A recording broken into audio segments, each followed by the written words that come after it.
Hi friends, I am going to talk about the specialities of Ramanatha Swamy temple in Rameshwaram.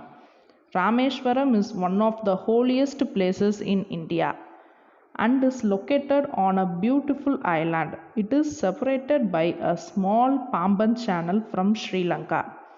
According to the Hindu mythology, this is the place where Lord Rama created a bridge across the sea to Sri Lanka. Lord Shiva is the main god in this place. Rameshwaram is one of the 12 Jyotirlingas. The foremost speciality of this temple is it is built on strong stone pillars and it has longest corridor in India. Ramanatha Swamy temple is located in Rameshwaram.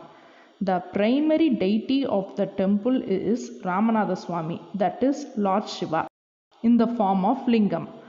There are two lingams inside the temple, one built by goddess Sita with sand, residing as the main deity called as Ramalingam, and the another brought by Lord Hanuman from Kailash, called as Vishwalingam. Lord Rama instructed that Vishwalingam should be worshipped first, since it was brought by Lord Hanuman. This traditional practice continues even today. Like other ancient temples, it also have high and long walls. In Tamil, we call it as Madul Suvar around the temple. This temple is famous for its long corridors. There are about 1212 pillars only in the outer corridor. Their height is about 30 feet from the floor to the center of the roof. The main tower, we call it as Rajagopuram, is 53 meter tall. Most pillars are carved with individual compositions. Next, I am going to talk about the historical story behind this temple. It is closely linked with the great epic Ramayana. It is believed that Lord Rama worshipped Lord Shiva here on his victory from Sri Lanka. That's why we call the city as Rameshwaram. Rama and Ishwar together call it as Rameshwaram. The sage named Rishi counseled Lord Rama along with Sita and Lakshmana to install and worship the Shivalingam at this place to compensate the sin of Brahmatya. Brahmatya means killing of Ravana, killing of Brahmin, because Ravana is a Brahmin. We have a traditional saying that we should not hurt a Brahmin. If they curse at us, it will surely happen. But here Rama killed Ravana. He is a Brahmin. So he sent Hanuman to bring lingam from Mount Kailash. Lord Hanuman could not bring the lingam in the stipulated time. So Sita made a lingam of sand and Rama installed that lingam and named as Ramalingam.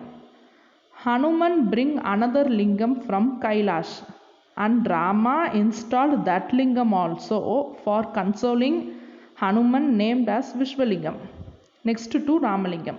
It is placed next to Ramalingam. This is the historical story behind this temple.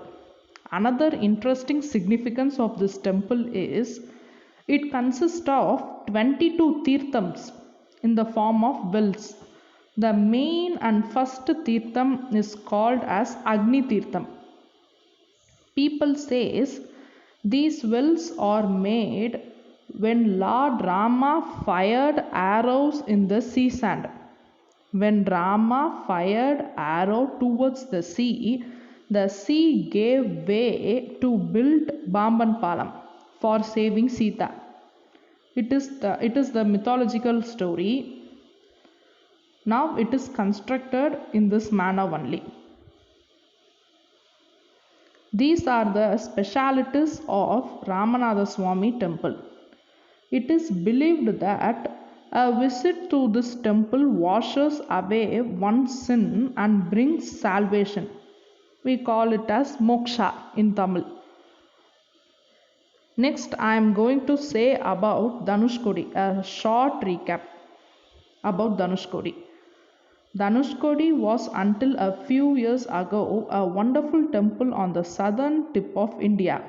However, due to a natural calamity, the cyclone, it got completely washed away. It holds the advantage of being on an island and it is covered by waters on all four sides of it. It is sandwiched between Bay of Bengal and Indian Ocean. When viewed from a bird's eye, the seas are in the shape of bow and arrow. It is the speciality of Dhanushkodi. The arrowhead is considered to be a scared place for worship by the Hindus, and people from far and wide come there to offer sacred prayers to the deity. Lord Rama has its pious footmarks in this temple, and the whole story of Ramayana revolves around this temple island also. Thank you, friends, for listening.